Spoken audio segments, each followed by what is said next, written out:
নিয়ন্ত্রণ হারিয়ে রাস্তার পাশে উল্টে গেল লোহার সামগ্রী বোঝাই ট্রেলার। শুক্রবার সকালে ঘটনাটি ঘটেছে শিলিগুড়ি জলপাইগুড়ি জাতীয় সড়কের জটিয়াকালী সংলগ্ন এলাকায়।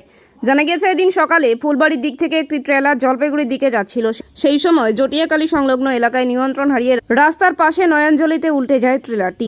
যদিও ঘটনায় হতাহতের কোনো খবর নেই। খবর পেয়ে ঘটনাস্থলে পৌঁছায় ফুলবাড়ি হাইওয়ে ট্রাফিক গার্ডের পুলিশ। গোটা ঘটনার তদন্তে পুলিশ।